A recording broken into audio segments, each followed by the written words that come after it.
buenas tardes. Ahora se me oye demasiado, pero en fin. Quería simplemente dar la bienvenida a este acto con el que empieza Encuentro Madrid. Daros la bienvenida a quienes participáis.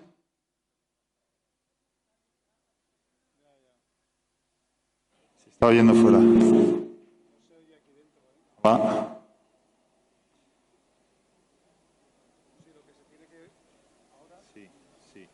Sí.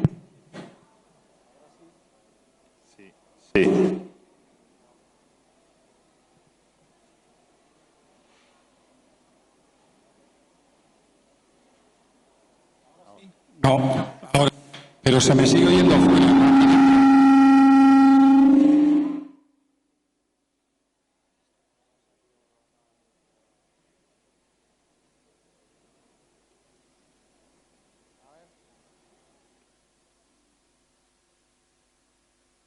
Ahora, bueno, vamos a dejar el micrófono. Quería simplemente daros la bienvenida. Empezamos con este acto Encuentro Madrid. Quería agradeceros en primer lugar vuestra presencia, porque es una hora temprana, también la es para nuestros ponentes, pero el profesor Weiler, al que quiero agradecer de forma particular su presencia entre nosotros, es, digamos, el horario en el que tenía disponibilidad para venir tanto hoy como el domingo por la mañana. Hablar de la búsqueda del rostro humano es el hilo, digamos, el hilo conductor de esta edición de Encuentro Madrid, y lo que queremos con ello es sencillamente recalcar la centralidad de la persona. Y eso se encuentra en este acto con el que nacía este Encuentro Madrid, encuentra, digamos, su origen, su raíz. El rostro que nace en el Antiguo Testamento, el de la relación de trascendencia entre el hombre y Dios, es lo que configura la concepción de la persona que después ha, digamos, ha arrancado, ha creado toda la...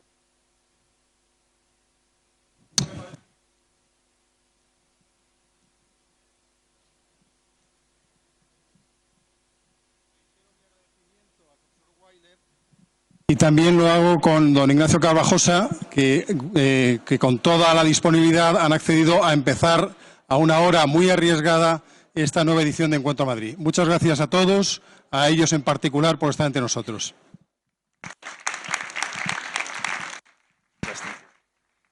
Sí. ¿Usamos este micro entonces?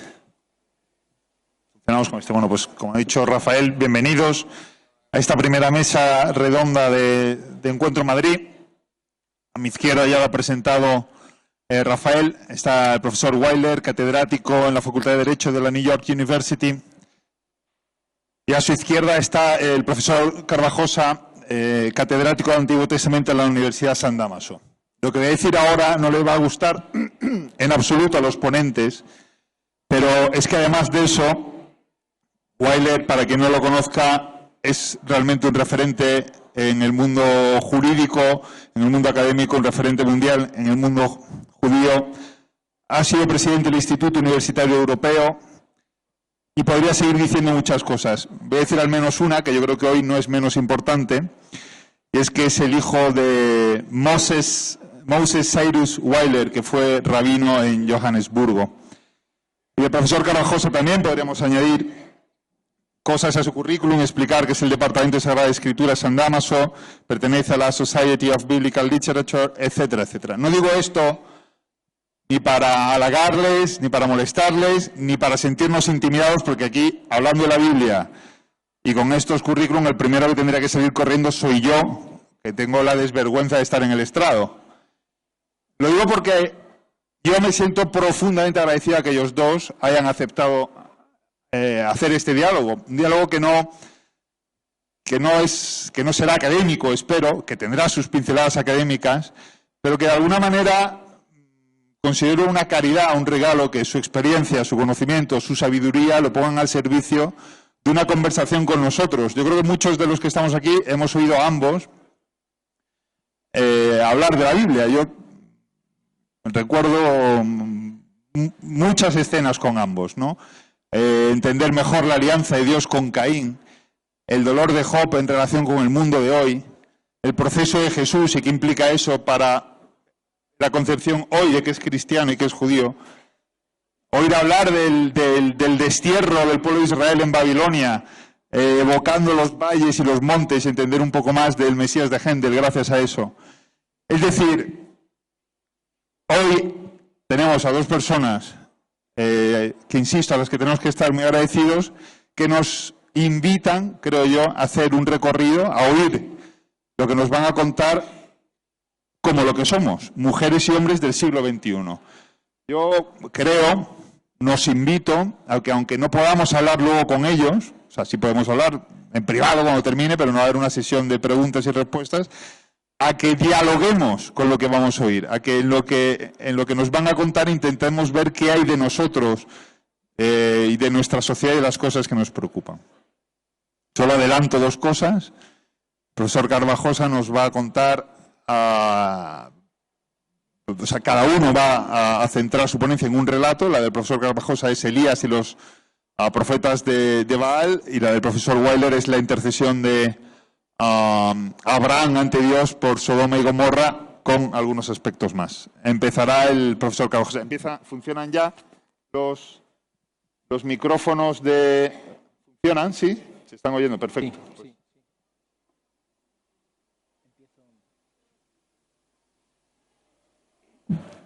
Sí. ¿Se oye bien? Bien. Bueno, gracias por esta audiencia. La verdad es que no esperaba tanta gente, porque a estas horas, a las 5 de la tarde, y conociendo el interés general que se tiene sobre la Biblia, que es más bien poco, en nuestro país, no esperaba demasiado, ¿no? De tener una audiencia amplia. El relato al que me voy a referir ahora es el profeta Elías, que desafía a los 450 profetas de Baal sobre el Monte Carmelo. Se necesita un poco de contexto histórico para poder entender este relato precioso, como veréis. Tenemos que situarme yo en el tiempo para no pasarme de estos 25 minutos, como mucho, ¿no? Estamos en el siglo IX antes de Cristo, la primera parte del siglo IX antes de Cristo, y estamos en fin, lo que llamamos Tierra Santa, en el Reino del Norte. Cuando muere Salomón, el reino se divide en dos. El Reino del Norte se van 10 tribus, como diciendo, ahí te quedas, que nos has puesto demasiados impuestos, la gente tiene que hacer el servicio militar, en fin, 10 tribus para el norte, y se quedan 2 tribus en lo que es el Reino del Sur o Judá, por donde llega la descendencia davídica. Bueno, pues nos situamos después de unos decenios de la muerte de Salomón, en torno al siglo IX en el Reino del Norte, y comienza este relato con la presentación de los personajes. Voy a leer junto con vosotros para poder ir ambientando este texto. Pasado mucho tiempo, al tercer año, llegó la palabra del Señor a Elías, diciendo: vete, preséntate ante Ahab, pues voy a conceder lluvia sobre la superficie de la tierra. Entonces Elías partió para presentarse ante Ahab cuando arreciaba en Samaria. Bien, tenemos aquí, por lo tanto, no sé dónde tengo que disparar. ¿Cuál la podéis pasar desde allí, la diapositiva quizá?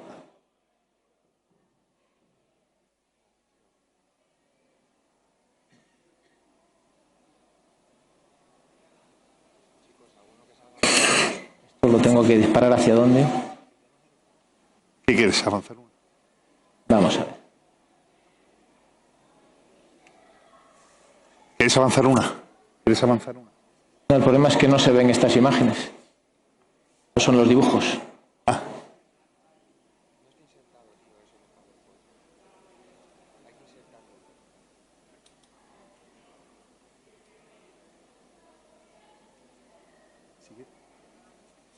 Voy a intentar. No se ven las imágenes.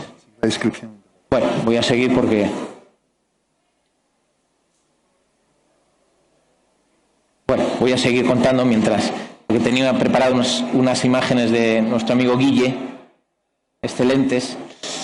Se nos presentan los dos primeros personajes, Elías y el rey Ahab. Hay que saber, para poder entender todo, que el rey Ahab ha empezado una política, el Reino del Norte, de apertura comercial, y por tanto tiene relaciones con los reinos con la parte de Canaán, con Tiro y Sidón, con los arameos. Exacto. Aquí tenemos hablaba del rey Ahab, y entre otras cosas, para establecer buenas relaciones con los países vecinos, pues tiene también una política matrimonial. Se casa con una princesa fenicia, cuyo nombre no voy a decir todavía, pero una mala malísima que introduciré más adelante, y a partir de esta política comercial empieza a entrar en el Reino del Norte la idolatría, es decir, un culto a dioses que no pertenecen a la tradición de Israel, especialmente el culto a Baal y el culto a Astarte, la reina de las estrellas, digamos, ¿no? Y el otro personaje es el profeta Elías, que es el gran profeta, uno de los profetas más importantes de Israel, sin duda alguna, que 3 años antes había profetizado precisamente por la maldad de este reino que no llovería hasta que la palabra de Dios volviera sobre Israel. De hecho, no llovió, durante 3 años estamos en sequía, y es ahí donde hemos visto, leíamos antes, después de 3 años, dice el Señor, voy a conceder la lluvia a este país. Y entonces Elías, con un poco de miedo, porque bueno, se va a enfrentar al rey Ahab, que lo está persiguiendo por haber profetizado que no iba a llover, se acerca al encuentro de Ahab, el rey de Israel. Continuamos. Mientras tanto, Ahab llamaba a Abdías, mayordomo de palacio. Abdías era profundamente temeroso del Señor, luego veremos el santo temor del Señor, un hombre bondadoso, pero a la vez se esconde el miedo, era un hombre miedoso, era temeroso del Señor, y además lo veremos en acción, miedica como pocos. Abdías era profundamente temeroso del Señor. Cuando Jezabel exterminó a los profetas del Señor, Abdías había tomado a 100 de ellos y los había ocultado en una cueva en 2 grupos de 50, alimentándolos con pan y agua. Aquí tenemos el tercer personaje. Esta es la mala malísima, Jezabel se llama. Ya el nombre a mí por lo menos me inspira poca confianza. Jezabel, princesa fenicia. Aquí vemos un poco, estamos hablando de los rostros de la Biblia, vamos a ver fundamentalmente el de Elías, un hombre de una gran audacia, un gran creyente, el mayordomo, que es un miedoso, el rey Ahab, que yo diría que es un calzonazos, porque está sometido a su mujer, a la malvada Jezabel, que es el personaje malo malísimo. Ella ha introducido el culto pagano, el culto a Baal, a Astarte, y de hecho tiene 450 profetas que comen a su mesa, profetas cortesanos, de esos que se dedican cada vez que el rey va a la guerra, que la reina tiene que ponerse algo para saber si llueve o no. Tiene estos profetas que hacen las veces de adivinos, pues que a partir del aspecto del cielo, del vuelo de una paloma que echa a volar, a partir de los hígados que los sometían al fuego para ver qué forma tomaba, si la de un corazón o una flecha o lo que fuera. Bueno, estos son los profetas, o bien que entraban en éxtasis por alguna sustancia, o como luego veremos, y entonces decían alguna cosa inconexa y por tanto tenía que haber sido Dios quien lo decía. Bueno, pues tiene a su recaudo, y no le bastaba esto. A los verdaderos profetas de Baal, ¿qué hizo? Perseguirlos para degollarlos. Solo quedó uno, Elías, el gran profeta, y luego los 100, que esos eran miedicas también, que escondió Abdías, el mayordomo de palacio. Seguimos adelante.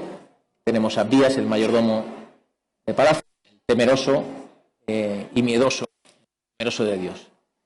Sigue diciendo: Ahab ordenó a Abdías: vete por el país, recorre todas las fuentes y torrenteras, tal vez encontremos hierba para que sigan vivos los caballos y los mulos y no perezca el ganado.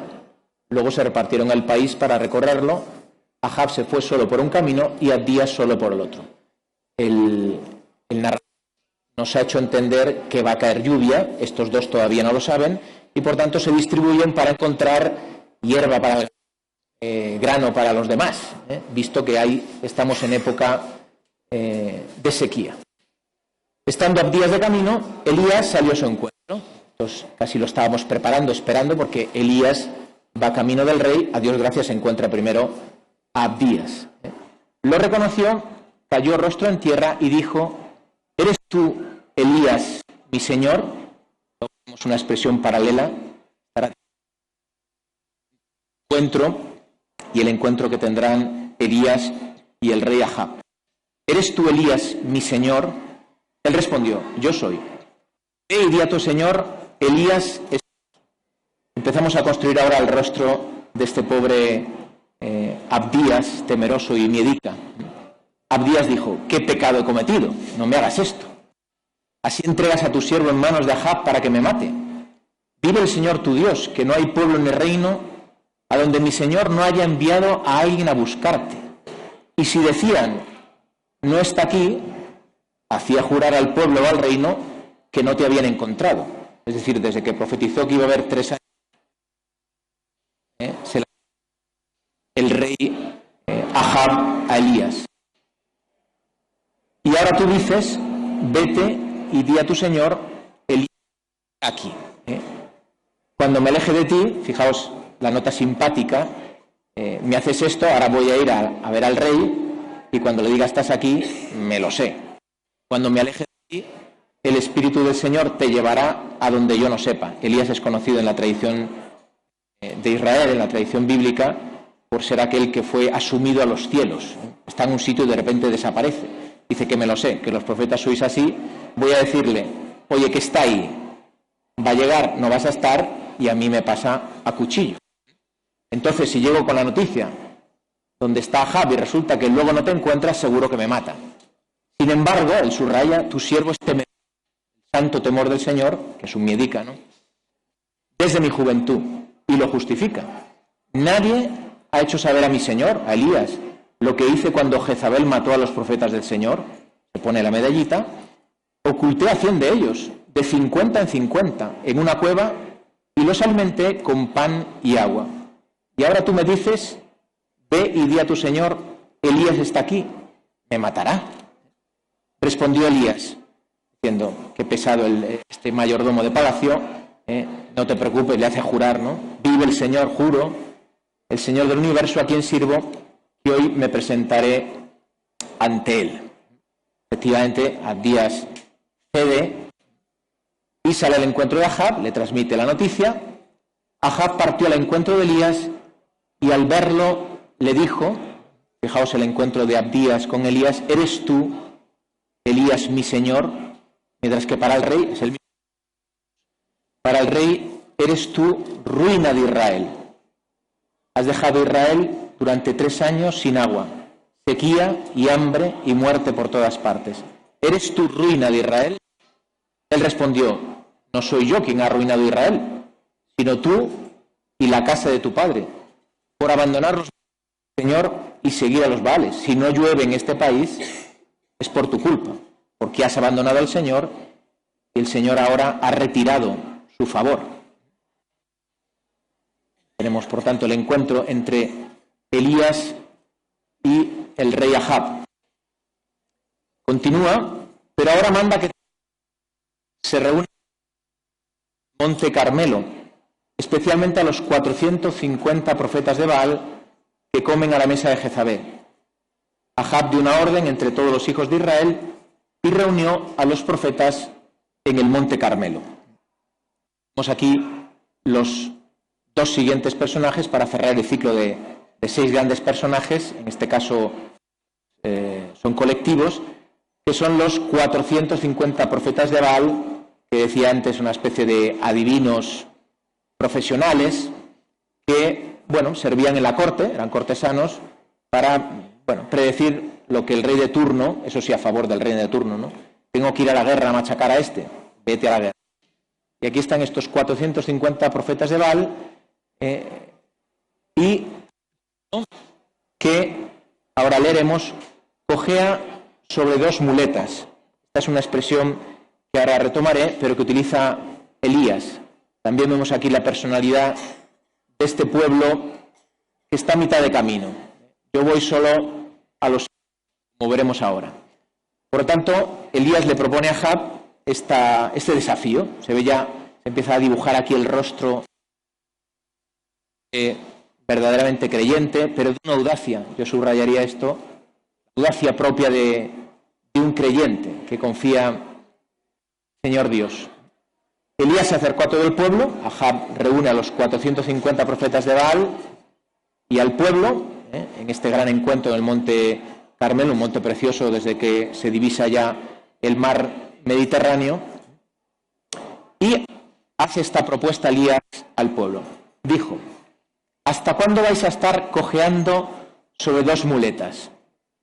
Es una forma de traducir, hay otras, viene a decir ¿hasta cuándo vais a cojear de ambos pies? Normalmente uno cojea, bueno, hay casos que se cojea de los dos, pero bueno, normalmente uno cojea de un pie, ¿no? Y eso le hace cojear de los dos, pero viene a decir ¿hasta cuándo os vais a apoyar en Yahvé por un lado, o sea, una vela a un santo y otra a otro?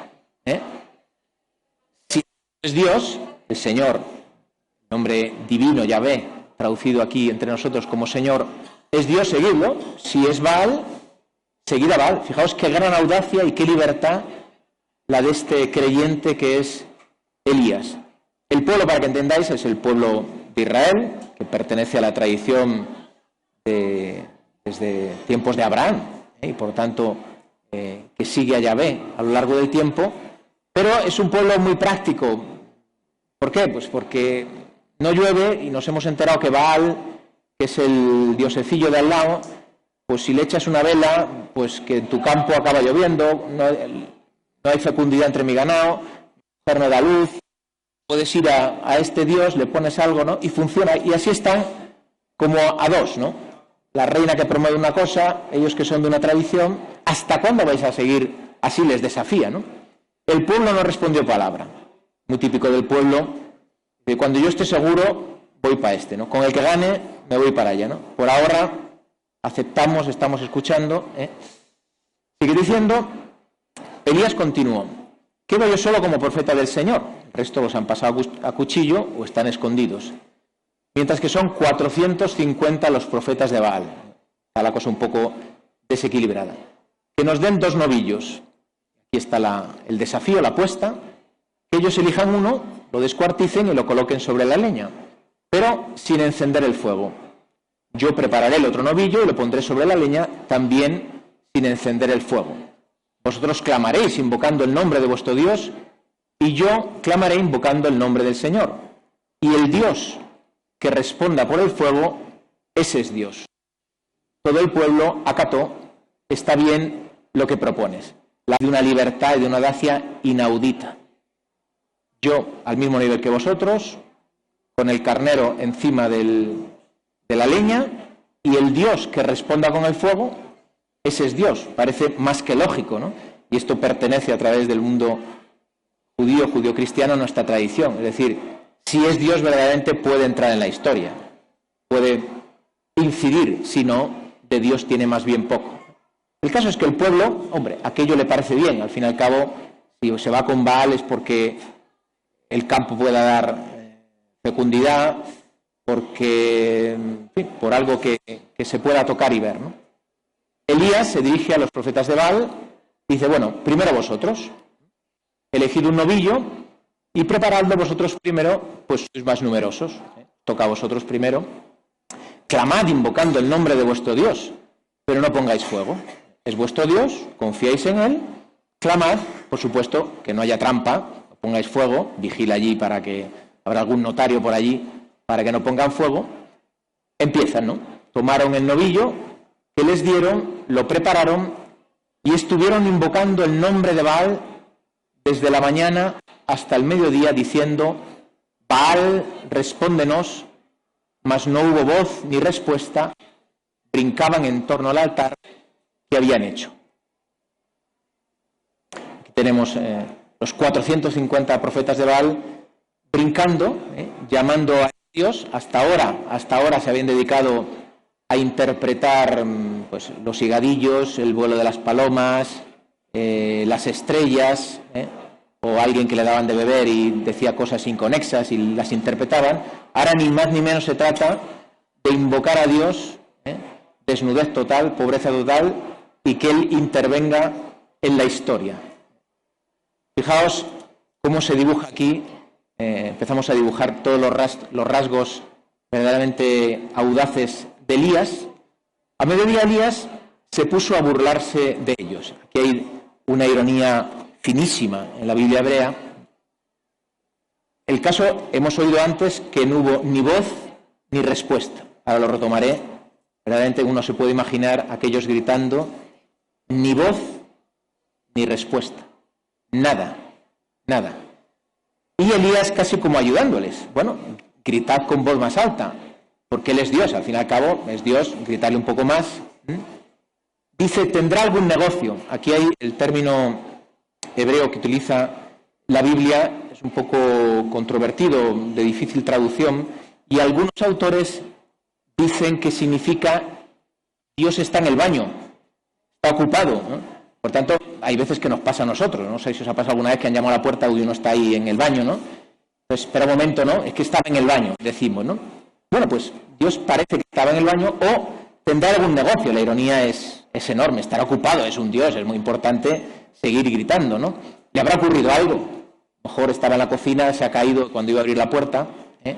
Estará de camino, está al llegar, está al caer, ¿no? Tal vez está dormido, ¿eh? Es la hora de la siesta, estará dormido y despertará. Entonces, ellos, bueno, gritaron con voz más fuerte, atentos, haciéndose incisiones con cuchillos y lancetas hasta chorrear sangre por sus cuerpos según su costumbre. No sé si hay algún voluntario aquí que suba para que hagamos este experimento. Os aseguro que después de bailar y de estar con cortes por todo el cuerpo, entrará en trance, seguro, seguro. Y entrando en trance dirán una serie de cosas, como ya no es él, esto es lo que sucedía en la antigüedad con los profetas, los falsos profetas, ¿no? Como ya no es él, evidentemente, es Dios el que ha ocupado su razón, su ser, y habla a través de él, ¿no? Pero no es el caso. Ahora tiene que intervenir directamente, pasado el día, a la hora de presentar las ofrendas, en trance porque haciéndose cortes iban. Pero no hubo voz, fijaos, que escueta la Biblia, no hubo voz, no hubo quien escuchara, ni quien respondiese. Silencio absoluto ante este intento desesperado de los profetas, intento en cierto modo, silencio absoluto. Elías dijo a todo el pueblo, acercaos a mí, y todo el pueblo se acercó a él. Entonces se puso a restaurar el altar del Señor, que había sido demolido. Tomó Elías 12 piedras, según el número de tribus de los hijos de Jacob, al que se había dirigido esta palabra del Señor, tu nombre será Israel. Erigió con las piedras un altar al nombre del Señor e hizo alrededor una zanja de una capacidad de un par de arrobas de semilla. Luego dispuso leña, descuartizó el novillo y lo colocó encima. Fijaos, es precioso cómo la audacia de este gran creyente se transforma ahora en una relación con el Señor cargada de mendicidad. En primer lugar, restaura el altar con las 12 piedras de las 12 tribus de Israel, como diciendo, lo que yo voy a pedir ahora pertenece a la revelación, pertenece a nuestra historia, es el Dios de nuestra historia, no lo tengo en mis manos. Hasta ahora, por la audacia, podía parecer un madrileño, un chulapo, que está allí diciendo, haced lo que queráis, que yo tengo la pistola, ¿no? Y la voy a sacar, o algún invento, algún as en la manga, ¿no? No, lo único que tengo es la certeza, la audacia, la certeza de la presencia del Señor. Pero Él reconstruye el altar, ¿no? Es el Dios de mi tradición, no lo tengo yo en mi bolsillo. De hecho, fijaos lo que hace ahora, se sigue construyendo la audacia de este hombre. Después de haber hecho alrededor una zanja de una capacidad de un par de arrobas de semilla, esto es nuevo, no lo habían hecho los profetas de Baal, ordenó llenad de agua 4 tinajas y derramadla sobre el holocausto y sobre la leña. Loco de atar. Fijaos que la apuesta es el Dios que prenda fuego al carnero, es el Dios. Si le echas agua y agua y agua a la leña y al carnero, ¿no? Es imposible, aunque Dios haga un milagro, es que no, de ahí no sale nada, ¿no? Es imposible, ¿no? Bueno, pues lo hace. Dios es capaz de todo, ¿no? Pero fijaos, pidió, hacedlo por segunda vez, ¿no? En hebreo hay un verbo bueno, nosotros tenemos el verbo repetir, que sería 2 veces, y sigue, y por segunda vez lo hicieron. Hacedlo por tercera vez. Aquí nos falta, el castellano tiene, los niños dicen tripitir, ¿no? Pero bueno, el hebreo lo tiene, ¿no? Hacerlo por tripitir, y tripitieron, ¿no? Y lo hicieron. Corrió el agua alrededor del altar, incluso la zanja se llenó a rebosar. Es decir, de nuevo, la audacia, perdona que repita esta palabra, de este creyente que dice: Dios es capaz de todo, yo de todas maneras soy un mendigo, pero tengo la certeza de que intervendrá, y para que se vea que no hay ni trampa ni cartón, y estoy de cara al pueblo, y lo he visto ya muchas veces el Señor actuar, voy a hacer que sea imposible. O sea, si sucede, verdaderamente es Dios. A la hora de la ofrenda, el profeta Elías se acercó y comenzó a decir, fijaos ahora, aparece el mendigo, no el chulapo, el mendigo. Señor Dios de Abraham, de Isaac y de Israel, que se reconozca hoy que tú eres Dios en Israel y que yo soy tu servidor y que por orden tuya he obrado todas estas cosas. Respóndeme, Señor, respóndeme para que este pueblo sepa que tú, Señor, eres Dios y que has convertido sus corazones. Yo nada puedo. Lo que aquí está en juego no es si yo soy un profeta fantástico, sino si tú estás presente como lo has estado e intervienes. Hemos echado agua, es imposible, solo tú puedes participar, puedes hacer posible, ¿no? La mendicidad total de un creyente. Cayó el fuego del Señor, que devoró el holocausto y la leña, lamiendo el agua de las zanjas. Es decir, sucede, y si Dios se puede decir que el Señor es Dios, es porque entra en la historia, porque hace suceder aquello que había sido profetizado. Todo el pueblo lo vio, y cayeron rostro en tierra, exclamando: el Señor, Yahvé, es Dios, Yahvé es Dios. Este es el verdadero Dios. Entonces Elías sentenció: echad mano a los profetas de Baal, que no escape ni uno. Lo que sigue no es apto para menores. Les echaron la mano y Elías les hizo bajar al torrente de Quisón y allí los pasó a cuchillo. Es decir, el pueblo finalmente, habiendo entrado Dios en la historia de un modo verdaderamente, concluye: Yahvé y no Baal es Dios, es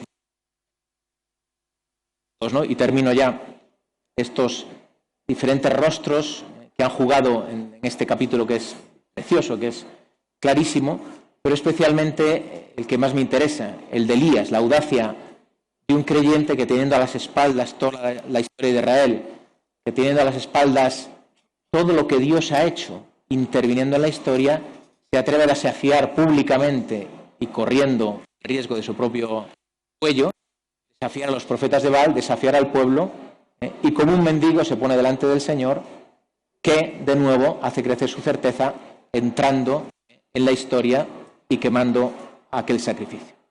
Gracias. Después, si tenemos tiempo, te explicaré por qué no me gusta esta historia para nada. Es un placer de estar aquí. Debéis ser muy buenos cristianos hoy, perdonar mi español primitivo, ¿eh? El perdón es una virtud cristiana, ¿no? Sí, sí. Quiero presentar 2 narrativas sobre Abraham. Y antes de presentarlas, decir una cosa. El rostro humano que conocimos menos de todos, el propio rostro. 3-4 minutos por la mañana enfrente del espejo, ahora algo selfie, pero en realidad no conocimos nuestro propio cara. Los rostros que conocimos son de los otros. Esto es muy bíblico, porque la primera lección es, la actitud bíblica es que si conoce a la persona, conocimos el rostro no mirando el espejo, mas viendo cómo la persona se relaciona con los otros. y cómo la persona relaciona con Dios. El rostro humano, en el sentido bíblico, es siempre relacional. ¿Es español? Ok. El primer capítulo 18, que para mí es uno de los más fundamentales en toda la Biblia. Una historia muy sencilla. Dios ha decidido de destruir Sodoma y Gomorra. Vas a Abraham,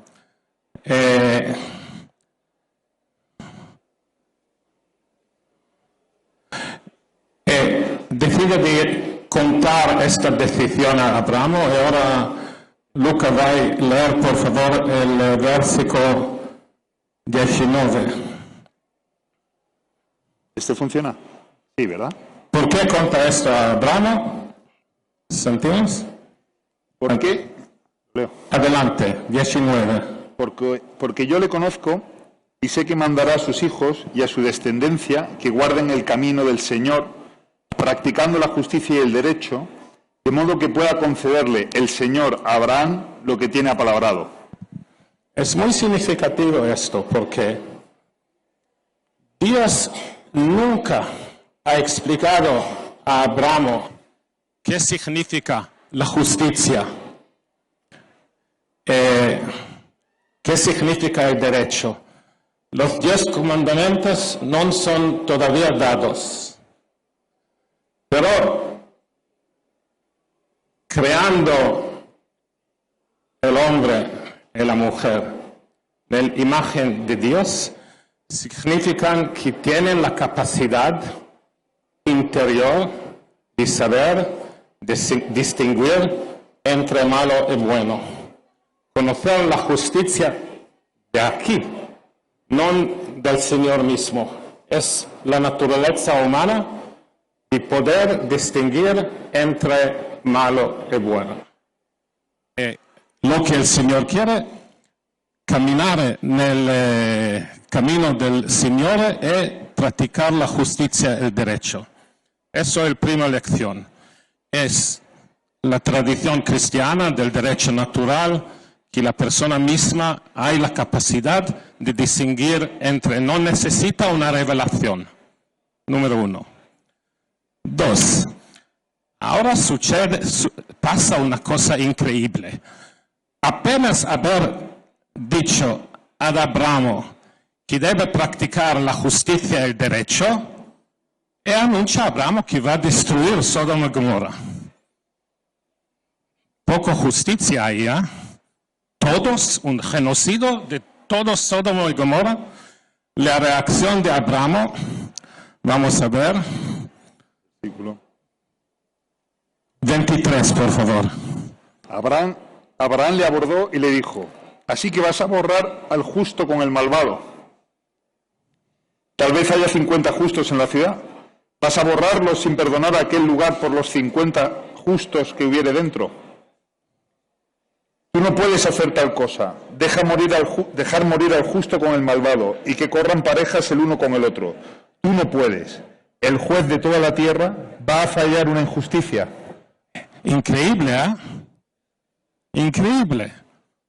Porque hay un modo de pensar relación entre Dios y hombre. Dios dice rana, hombre salta. Ma no es eso la lección aquí. Dios dijo, voy a destruir Sodoma y Gomorra. Y Abraham protesta. Y dice, en italiano se dice grossolana. Es un poquito mal educado decir esto a Dios. El juez de toda la tierra va a fallar una injusticia. Muy interesante eso. Porque si Dios decía antes a Abraham que caminar en el camino del Dios y practicando la justicia y el derecho, esto significa que vale también para Dios mismo.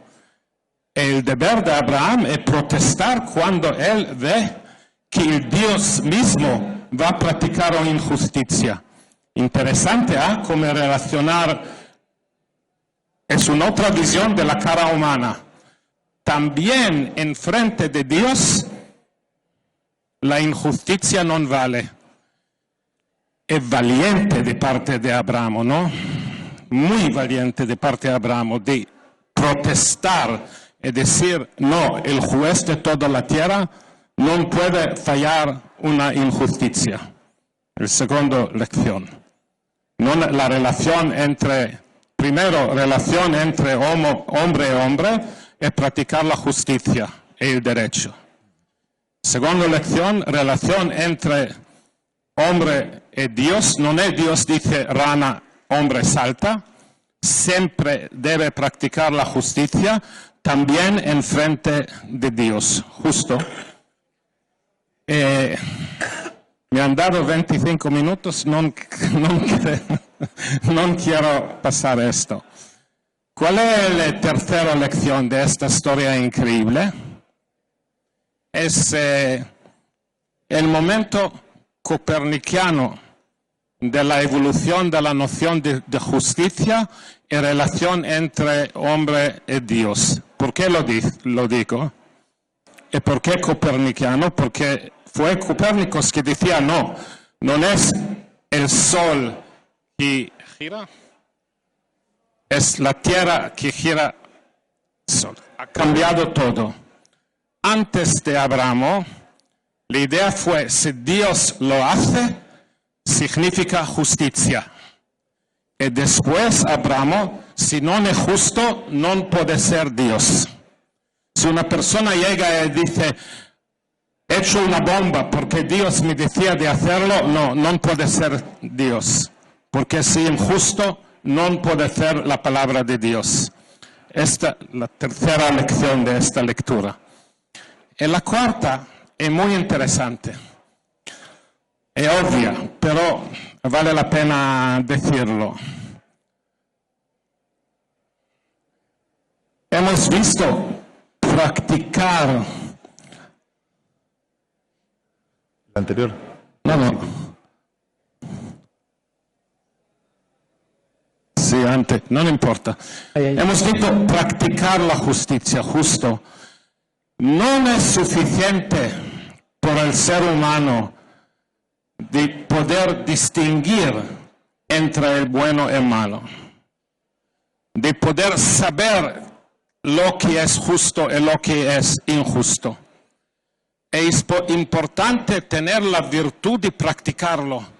También se necesita un sacrificio, y aquí un sacrificio enorme, porque protesta contra el propio Dios. Son 4 lecciones de esta lectura, y por eso decía que para mí uno de los capítulos más importantes.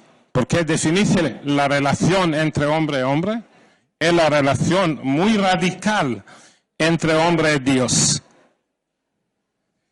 Y imagino que Dios fue muy, muy contento con Abraham. Porque haberlo dicho, tú vas a enseñar a los otros a practicar el camino de Dios, que significa justicia y derecho, inmediatamente ha puesto a la prueba. Y Abraham ha pasado esta prueba con, ¿cómo se dice en España? Sobresaliente. Exactamente lo que pienso Dios esperaba que Abraham va a hacer. Protestar, no aceptar este plano de Dios. Vamos ahora al capítulo 22 y vamos a ver un Abraham muy diferente. Estamos ahí. Porque aquí Dios tentó a Abraham y le dijo, Abraham, aquí estoy. Toma a tu hijo, a tu único, al que amas, a Isaac. Vete al país de Moría y ofrecerlo ahí un holocausto en uno de los montes. El Abraham del Sodoma y Gomorra, ¿qué esperamos que dije? ¿El juez de toda la tierra no va a hacer justicia? ¿Asesinar a mi hijo? ¿Inocente? Justo, debía decirlo, ¿no? ¿Estás de acuerdo? En cambio, ¿qué hace Abraham? Silencio del Cordero. No dice nada, no protesta. Dios ha dicho, rana, Abraham salta. Es terrible. Un padre que va a asesinar a su hijo. ¿por qué Abraham no dice al Señor, no es posible el juez de toda la tierra? Entonces, desafiante esta historia. ¿Cómo podía Abraham? Es la misma persona. En el primer capítulo ha mostrado ser valiente, creer en la justicia, ir hasta a protestar y dar una lección a Dios. Y aquí, este inocente hijo va a asesinarlo. Vamos al fin del capítulo.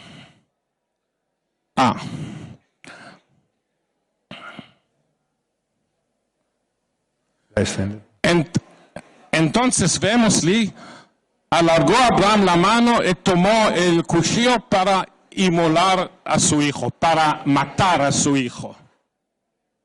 Terrible, ¿no? Terrible. Y ahora entonces le llamó el ángel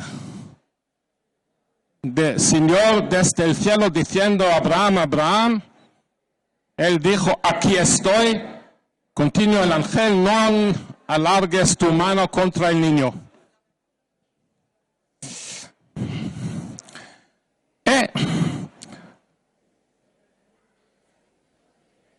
Añadí,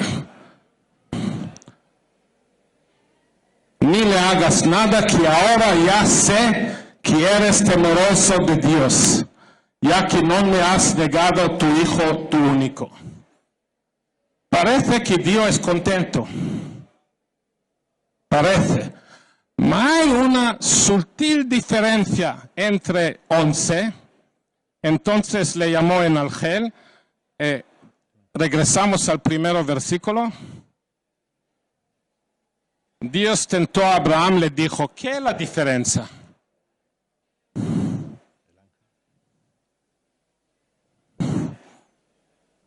Tentar, llamar. Dios tienta, el ángel le llama.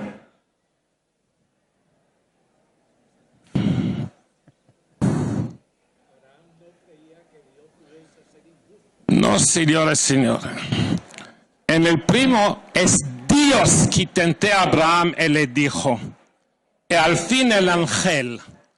Y una de interpretaciones de este capítulo muy difícil, que me gusta más de todos, que Dios fue decepcionado de Abraham. Entonces envió el ángel porque no quería hablar con Abraham, o que fue dispuesto de matar su propio hijo. Es el ángel que dice, no ha negado tu hijo, mas Dios calla. Interesante, porque sorprendida, pero debemos hallar una explicación. Hay otros. Puede ser que Abraham no ha negado, no ha dicho al Dios, el juez de toda la tierra no va a hacer una injusticia a matar a mi niño, porque con Sodom y Gomorra Abraham no fue interesado. En cambio, con el propio hijo, puede ser que temía que Dios va a pensar que lo protesta no porque es injusto, porque es propio hijo. Puede ser. Tercera interpretación. Que Abraham está tentando a Dios con el cuchillo. Voy a hacerlo. Y Dios, no, por favor, no. Y la prueba es que Abraham sabía que Dios va a negar al último momento.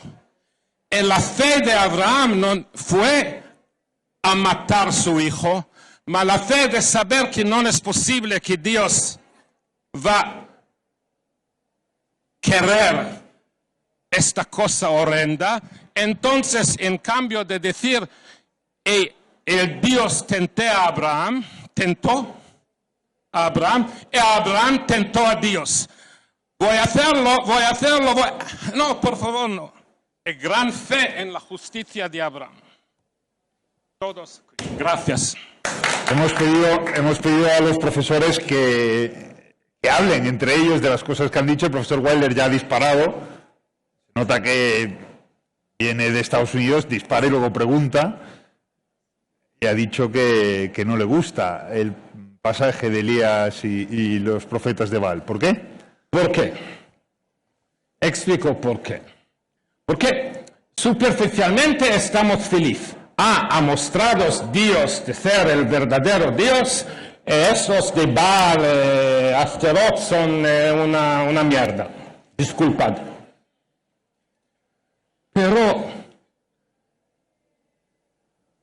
io non me gusta una fe donde Dios debe mostrar con milagros, con este tipo de hecho, que el propio Dios. Y que el pueblo necesita esta muestra para regresar a Dios. A mí me gusta el fe que también en Auschwitz, la persona, donde estaba Dios, la persona continúa a creer y tener confianza en Dios, sin toda esta historia para niños, para mostrar que el Señor existe, etc. Es por eso que no me gusta, porque esto crea en italiano, la expectativa. Expectativa que Dios debe mostrar su presencia con milagros, con actos. Y si no, debían seguir el Baal, el Ashtaroth. Profesor, ¿no es la misma expectativa que tenía Abraham con el cuchillo? Abraham tentó a Dios porque sabía que el Dios justo. Una de las interpretaciones que rechazo la interpretación clásica de Kierkegaard. Abraham con modelo de fe, dispuesto a matar a su propio hijo. Para mí la fe de Abraham es de saber que Dios no va a hacerlo. Para mí la historia de Baal hubiera preferido que la gente dice no necesitamos esta muestra. Y si la muestra no viene, ahora vais a otro Dios. Y por eso, Nacho, que no me gusta esta historia. Pero yo preguntaría, para un judío, para un hijo de la tradición de Israel, como eres tú, como lo soy yo, evidentemente, ¿no?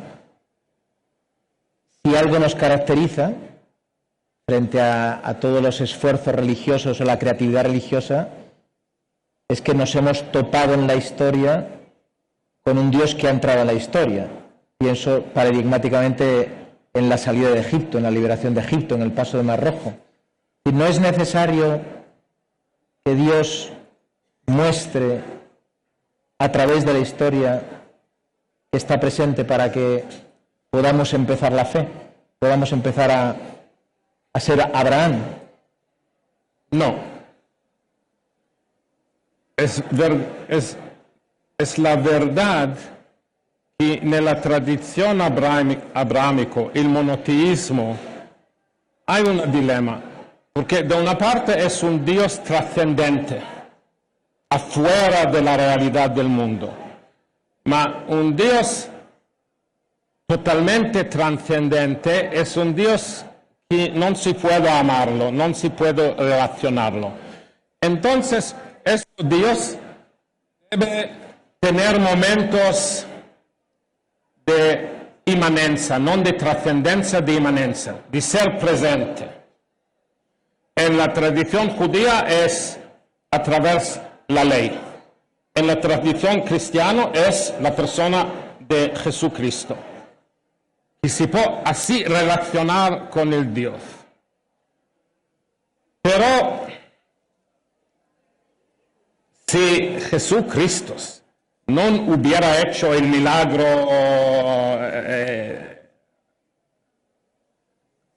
dar comida a 5,000, entonces no vamos a creer en Jesucristo. La presencia es para poder amarlo y no debe en continuación de probar estoy el Todopoderoso, etcétera, etcétera. Y también aquí hay una diferencia entre las dos religiones. Si entiendo bien, En la religión cristiana la historia de infierno y paraíso es muy importante. Bastante. Da noi no, porque dice Maimónides, un español de Córdoba, dice Maimónides, esta cosa de esperar un premio de ser bueno o un castigo de ser malo es solo para niños. Es preciso ser bueno para ser bueno. Y no ser malo para no ser malo, no pensando el premio o el castigo. Entonces, la presencia de Dios, momentos de inmanencia, de revelación, son importantes para poder relacionar. Para mí, no para poder mostrar y probar el Todopoderoso. Es por eso que esta historia cuando enseño a mis hijos, digo, para niños, no para vosotros.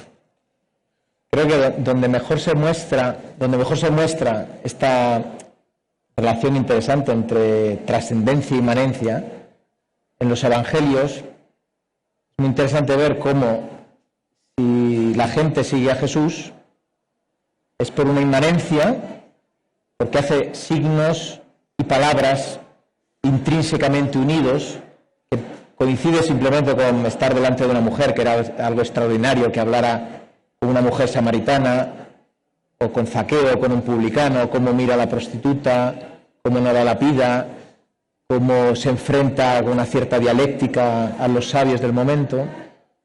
Y sin embargo Jesús mismo dice, cuando los fariseos le preguntan, danos un signo, yo no os daré un signo. Haz un milagro, yo no haré un milagro. Pero no lo haré porque tenéis ya demasiados signos y palabras mías y los sencillos ya la han interpretado, ¿no? Y sin embargo, no os daré un milagro porque el milagro es para aquellos que no ceden, que tienen una resistencia tal, o bien para niños en el sentido peor de la palabra, ¿no? Para adolescentes caprichosos. La persona de fe que necesita un milagro a menudo es una fe muy débil. Pensáis Sinai, la presencia de Dios, fuego, ¿cómo se dice? Sinaí. Ruido enorme, Truenos. 2 días después ya regresan a idolatría con el becerro de oro. Exactamente. Entonces, ¿qué ayudaba todo el fuego, todo el ruido, etcétera?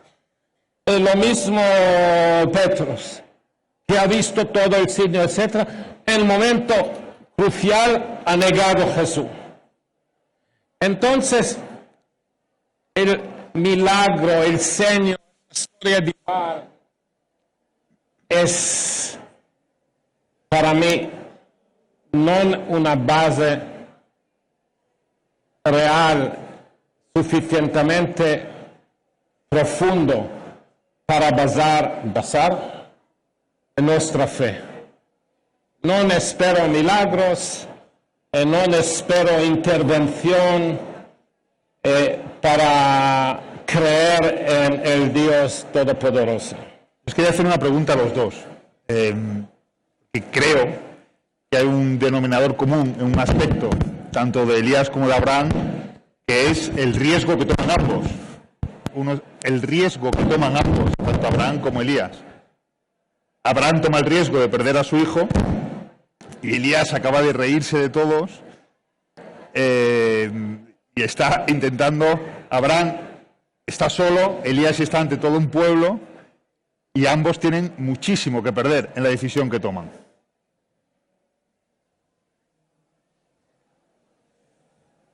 Sí, vamos. Yo me he dado cuenta del paralelismo de Elías y Abraham cuando el profesor Weiler ha explicado esta hipótesis, ¿no?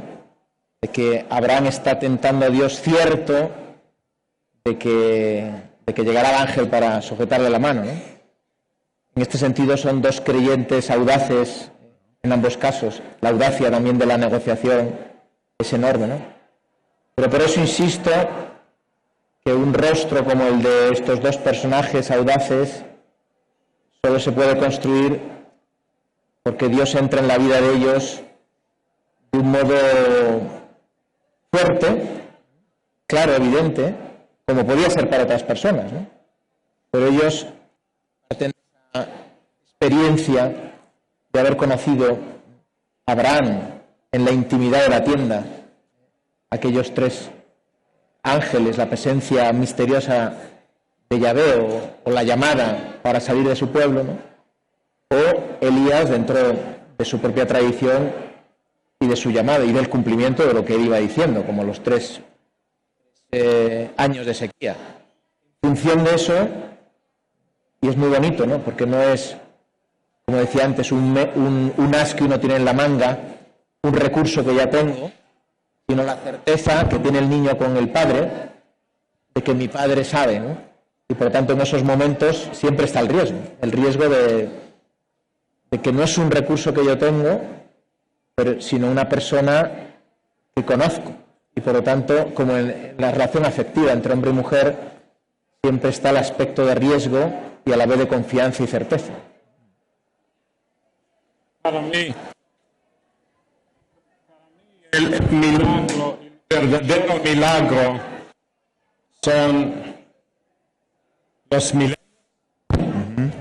Y la gente continúa a creer sin milagros. Esto es un verdadero milagro. Que no necesitan milagro para continuar por años y años, décadas y décadas, y siglos, sin este tipo de intervención milagrosa de Dios en la vida.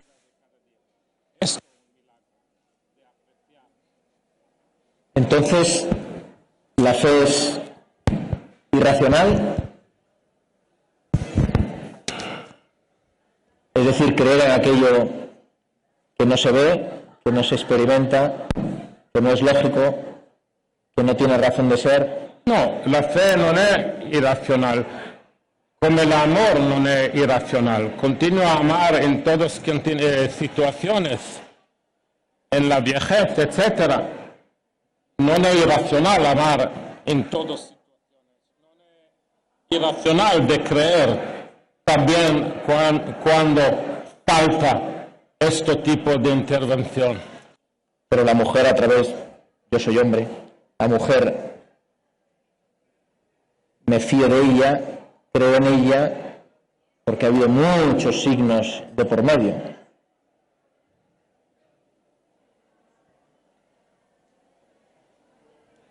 Y si no hay estos signos, No me ¿vas caso a con empezar ella. a amarla? No me caso con ella. Si la conozco ya y deja ver signos porque está tetrapléjica o ha perdido la cabeza, entonces está en juego qué es lo que he conocido. Para mí no es irracional de creer a pesar de falta de milagro. No, en eso es. Mi fe sus milagros. Hay una chiste muy bonita. Hay un buque, un barco. Una persona se cae en el agua. Entonces lo dejan una Un flotador. Esta persona dice, no, yo creo en Dios. No necesita. Entonces lo echan una corda. Y dice, no, yo creo en Dios, no necesito esta corda. Al fin ponen un otro buco para salvarlo. Y él dice, no, yo creo en Dios. Se hunde. se ahogan. Los ángeles van al Dios. ¿Cómo podías hacer eso? Una persona de esta gran fe. Y Dios dice, ¿qué hago? Lo envió un flotador, lo envió una corda, lo envió... No necesito milagros. O sea que el flotador y la cuerda eran milagros. No, yo, Lucas, no sé si hay tiempo por concluir yo, ¿no? En ese sentido, estoy de acuerdo en el fondo, aunque insisto, ¿no? Hay otro pasaje en el Evangelio, cuando es Jesús mismo el que delante de ciertos milagros que él hace, dice a sus discípulos, no lo contéis. No lo contéis. Fabuloso esto de Jesús. ¿Pero por qué? Cuando dice, no lo conté a los otros. ¿Por qué? Porque no quiero que vaya por delante de mí algo extraordinario que pueda llevar a las masas sin mover la razón y el afecto. Eso es. Quiero que cada uno decida, a partir de él, se podría llamar milagro o no, que es él mismo que hablaba de un modo y que se movía de un modo verdaderamente extraordinario. En eso comparto totalmente esta lectura. Y tenemos que terminar. Digo, no por terminar justo en el momento de acuerdo, que no es lo que sea necesario, pero Otro chiste. claro. Porque si no terminamos con un acuerdo, terminamos con un chiste. Perché io devo regressare a casa antes del Shabbat, che inizia alle 7:30. Allora, sono 3 o 4 seminaristas che vanno per la calle. E el primero dice, el mio rabino es el mejor rabino que hay. ¿Y cuál es la prueba? Una vez, caminando en la calle, ha visto una casa en fuego. E una bambina dentro la casa. Dijo, fuego a izquierda, fuego a derecho, entraba y salvó la niña. El segundo seminarista dice, eso es nada. Mi rabino caminando al lado de un río y un niño estaba ahogando. Decía agua a izquierda, agua a derecha. Entré, el tercero dice, esto es nada. El mío rabino caminaba, fue viernes, y de repente ha visto que el sábado entra en 2 minutos. Decía sábado a izquierda, sábado a derecha, tomaba un taxi y regresaba. Hemos empezado el acto dándole las gracias al profesor Carvajosa y al profesor Weiler. A mí me gustaría terminar diciendo, Nacho, muchísimas gracias.